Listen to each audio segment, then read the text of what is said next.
भगवान की पूजा क्यों करनी चाहिए? अरे भाई, हमारे मुसीबत में कोई साथ देता है ना, तो हम सारी जिंदगी उसे याद रखते हैं कि भाई इन्होंने हमारे मुसीबत में साथ दिया। अरे मुसीबत में साथ देने वाले को सारी जिंदगी याद रखा जाता है। तो जिस परमात्मा ने ये जीवन दिया है, संसार में आने का मौका दिया है, क्या उसे भूल जाना चाहिए? क्या उसे भूल जाना धर्म है? इसलिए उसे याद करना चाहिए कि प्रभु तेरा धन्यवाद, तूने मुझे इस संसार में आने का मौका दिया, ये आंखें दी इसके लिए धन्यवाद। आंखें ना होती तो ये संसार कैसे देखते? अंधे हैं वो क्या देख पा रहे हैं? लंगड़ा नहीं बनाया तूने विधाता, पांव दिए इसके लिए धन्यवाद। इसलिए मंदिर जाया जाता है, हे विधाता तेरा धन्यवाद, तूने ये जीवन दिया। इसलिए पूजा करनी चाहिए। पूजा का मतलब है धन्यवाद ईश्वर का।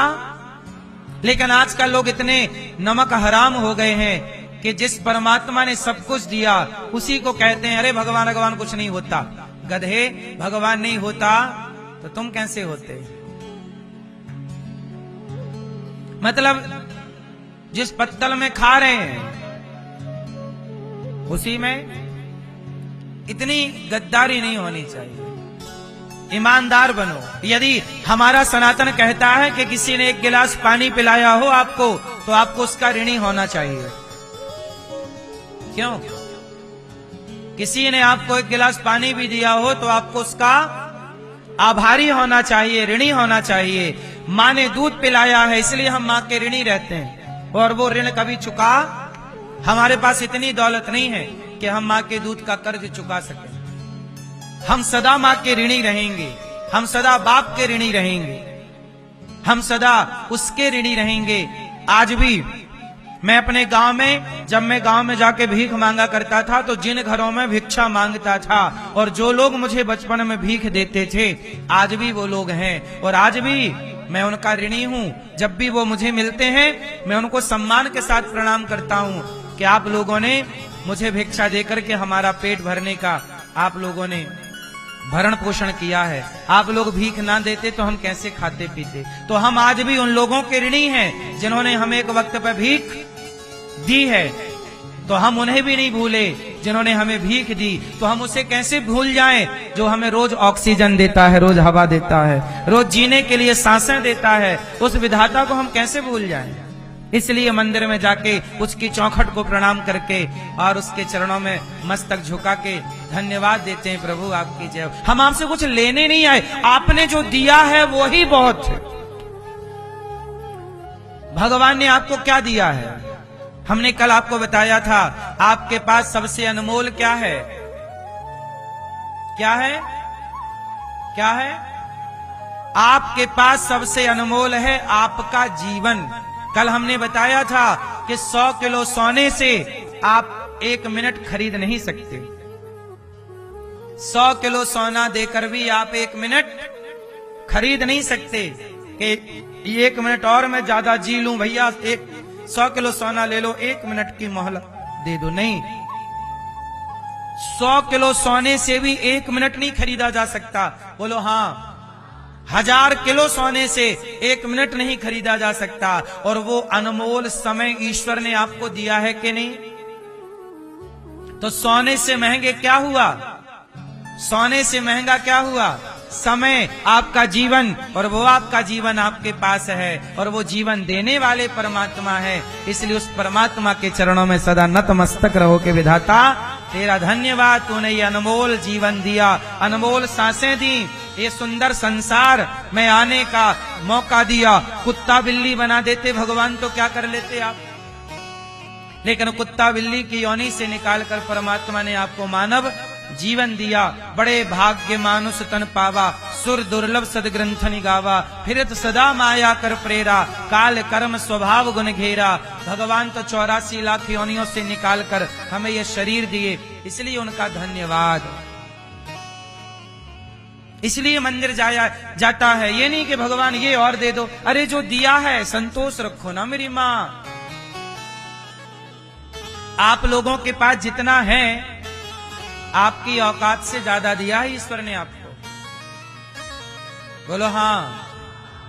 आज भी फुटपाथ पे जाके देखो, लोगों के पास रहने को घर नहीं है, खाने को रोटी नहीं है, पहनने को ठीक से कपड़े नहीं है, लेकिन आपके पास खाने को रोटी भी है, पहनने को कपड़े भी हैं, रहने को जैसा तैसा घर भी दिया परमात्मा ने। तो धन्यवाद दो।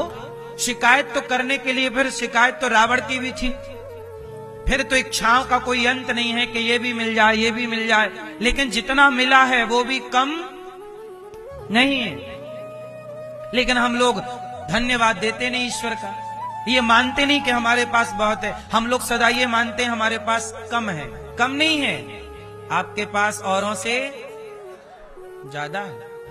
बहुत लोग ऐसे हैं कि वो आपके जितना पाना चाहते हैं कि जितना आपके पास इतना ही मिल जाए बस, लेकिन आपके पास उतना है तो आपको संतुष्टि नहीं है। इसलिए ईश्वर का हर पल धन्यवाद दो और जितना मिला है उसमें प्रसन्न रहो। आपने जीवन जीना है, खुश होकर जियो। रोना क्यों है? आजकल लोग रोते रहते हैं, इतना पा लिया फिर भी रो रहे हैं। क्यों रो रहे हो?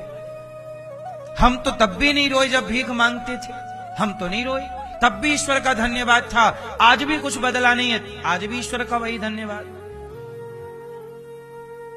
जैसे हम आज के 10 साल 20 साल पहले थे वैसे ही हम आज हैं, बदला नहीं है कुछ कि 4 पैसा पाके घमंड करने लग जाएं कि ये और वो नहीं। हम अपने गांव में, जब भी हम अपने गांव जाते हैं ना, तो गांव के सारे लोगों के घर जाता हूं मैं, हमेशा एक भी घर नहीं छोड़ता, सबके घर जाता हूं। चाहे गांव का मोची हो, चाहे गांव का लोहार हो, कुम्हार हो, गांव का कोई भी हो, अमीर हो गरीब, सबके घर जाता हूं मैं अभी भी, वो सबको गले लगाता हूं। जिन लोगों के संग मैंने गैया चराई है वो भी आज मेरे संग रहते हैं, मैं उनकी सेवा करता हूं। मैं कभी उनसे भिक्षा मांगा करता था, तो आज भगवान ने देने योग्य बनाया, तो मैंने गांव में बोल दिया कि जब भी आपकी किसी की भी बेटी का विवाह हो बता देना।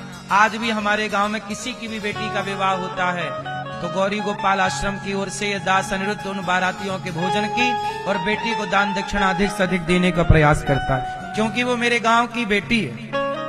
तो मैं ऋण चुका रहा हूं। जिन जिन गांव के लोगों ने मुझे भिक्षा दी है, मैं सदा उनका ऋणी रहूंगा, और जब तक सांसें रहेंगी उस गांव का ऋण, उस माटी का ऋण चुकाता रहूंगा। कोई भी बेटी का विवाह होता है, मैं उनकी सेवा में जितना बन पड़ता है उनका सहयोग करता हूं, बिना बोले उन लोगों के।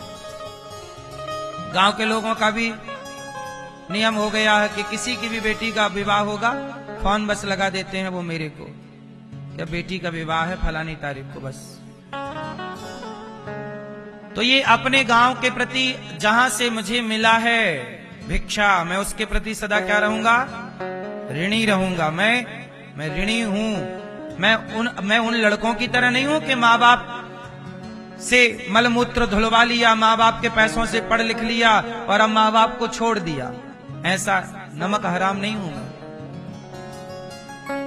और आप भी नमक हराम मत होना। सदा जिनके प्रति, जिन्होंने आपको कुछ दिया है, सदा उनके प्रति ऋणी रहो, यही आपका धर्म है। राम जी कहते हैं हनुमान जी से, हे हनुमान, मैं कभी तुमसे ऋणी नहीं हो सकता। ये राम जी बोल रहे हैं। किसको बोल रहे हैं? हे हनुमान, मैं कभी तुमसे ऋणी नहीं हो सकता। क्यों? तुमने मेरी सीता का पता लगाया है, तुमने मुझे मेरी पत्नी लौटाई है। हे हनुमान, मैं सदा तुम्हारा ऋणी रहूंगा। ये राम कह रहे हैं। जब राम भगवान होके उपकार मानते हैं तो हम इंसान होके किसी का उपकार क्यों ना माने? अरे किसी का ना मानो तो कम से कम भगवान का तो मानो। लेकिन आजकल का व्यक्ति, लोग क्या कहते हैं? अरे भगवान तो होते ही नहीं है। उपकार मानने का जब टाइम आया तो होते ही नहीं है, पल्ला छड़ा लिया। नहीं नहीं नहीं, इससे बड़ी नमक हरामी क्या हो सकती है? सही है गलत है? इसलिए मेरी मां, आप भी ईमानदारी से, गौरी गोपाल आश्रम में कोई भी आता है सबको भोजन मिलता है। क्यों? आप लोगों ने भिक्षा दी है तो आपका 13 तुझको अर्पण आपने दिया, तो आप लोग ही खाओ पियो। अन्नदान आप लोगों के लिए, खाओ। सब लोग साधु संत लोग खाते हैं, ये सब है। आप गौरी गोपाल में देखो ना, कोई भी आ रहा सबको भोजन मिल रहा, क्योंकि आपका ही दिया है, आप ही खाओ। क्यों? आप सबके लिए है, इसलिए अखंड रसोई चल रही है, कोई भी आता भोजन मिलता है। सेवा है, हम कोई बांध के थोड़ी ले जाएंगे, हम कोई वहां के लिए थोड़ी, वहां के लिए तो हम भजन कमा रहे हैं, भक्ति करेंगे, हमारा भजन वहां काम आएगा, वहां हमारी दौलत काम, वहां तो हमारा भजन काम आएगा, जो हम पुण्य करेंगे ये सब वहां हमारे काम आएगा। तो यहां का बांध के हम वहां ना ले जाएंगे। हमारे पिताजी ने हमें केवल संस्कार दिए हैं, हमारे पिताजी ने हमें पैसे नहीं दिए। हमारे पिताजी ने हमें आखिरी बार 2 रुपए दिए थे मेला घूमने के लिए। हमारे पिताजी ने हमें आखिरी बार कितने पैसे दिए? 2 रुपए, सिर्फ 2 रुपए मेला घूमने के लिए, बस। उसके बाद पैसे नहीं दिए। उसके बाद हम वृंदावन आए, पिताजी लेकर आए। उसके बाद हमें तेल खरीदना, साबुन खरीदना, तो उसके लिए हम लोग खुद पढ़ते भी, काम भी करते और अपना खर्चे करते। हमें जब हम पढ़ाई भागवत पढ़ने आए ना, तो हमारे पास पुस्तकें नहीं होती थी। हम पुस्तकों की दुकान में जाके खड़े हो जाते, पुस्तकें पढ़ते रहते। बाद में वो देखता कि बड़ी देर से खरीद तो रहा नहीं, तो वो भगा देता, तो हम लोग भाग जाते। ऐसे पढ़ाई किए। और सबसे पहले मुझे 3000 रुपए मिले थे कमाने। जब मैं पहली बार कमाई किया तो मैं सबसे पहले मेरी कमाई प्रयागराज में हुई। 3000 रुपए मुझे मिले थे 9 दिन में काम करने का। तो वहां 3000 रुपए मुझे मिले। तो 3000 रुपए से मुझे सब लड़कों ने मोबाइल खरीद लिया, मैंने मोबाइल नहीं खरीदा। मैंने 3000 रुपया की हारमोनियम खरीदी, क्योंकि मुझे संगीत सीखना था। तो संगीत सीखने का शौक था, तो मुझे लगा मोबाइल का क्या करूंगा, मुझे जरूरत किस चीज की है? हारमोनियम की। तो मैंने हारमोनियम खरीदी, आज भी वो मेरे पास रखी है, 3000 रुपया की पहली हारमोनियम। मुझे लगा कि पैसे का दुरुपयोग नहीं करना चाहिए। प्रयागराज में मैंने सबसे पहले शुरू की अपने जीवन की जर्नी। पहली बार पैसा वहां कमाया, इसलिए प्रयागराज में अन्न क्षेत्र बांट करके वो चुका रहा हूं 3000 रुपए के। चलो, वहां से शुरू किया तो वहां के भक्तों को, इसलिए माघ मेला में अखंड रसोई चल रही है गौरी गोपाल जी की। मैं जहां जहां से लिया हूं चुकाया जरूर हूं। 1 महीने अखंड अन्न क्षेत्र चल रहा है गौरी। पिछली कुंभ में भी चला था, अब भी चल रहा। चुकाने का है साहब, लेके नहीं जाना किसी का ऋण। जहां से लिया है चुकाओ। अखंड प्रयाग में माघ मेला में भोजन चल रहा। तो मैंने अपने जीवन में पैसे का दुरुपयोग नहीं किया। मैंने कभी गुटखा नहीं खाया, बीड़ी नहीं पी, सिगरेट नहीं पी। हमारे उम्र के लड़के, हमारे दोस्त सिगरेट पीने लग गए, गांजा पीने लग गए। मैंने कहा नहीं, मैं पैसे बर्बाद नहीं करूंगा, जो पैसे कमाऊंगा सेवा में। मुझे सेवा करने का शौक रहा बचपन से। मैं बचपन से सोचा था कि मैं बड़ा होकर अन्न क्षेत्र चलाऊंगा। सोचिए, अन्न क्षेत्र चलाने का मेरा सपना था। मेरा बचपन में सपना था कि मैं बड़ा होकर क्या चलाऊंगा? अन्न क्षेत्र चलाऊंगा, जहां सबको भरपेट भोजन मिलेगा, सब लोग भोजन करेंगे, मैं देखूंगा, मुझे सुकून मिलेगा कि चलो हम किसी के काम आए। ये बचपन का सपना था। लड़कों को सपना होता है गाड़ी का, बंगले का। मुझे कोई गाड़ी घोड़े बंगले का कोई सपना नहीं। कोई गाड़ी घोड़े का सपना नहीं है।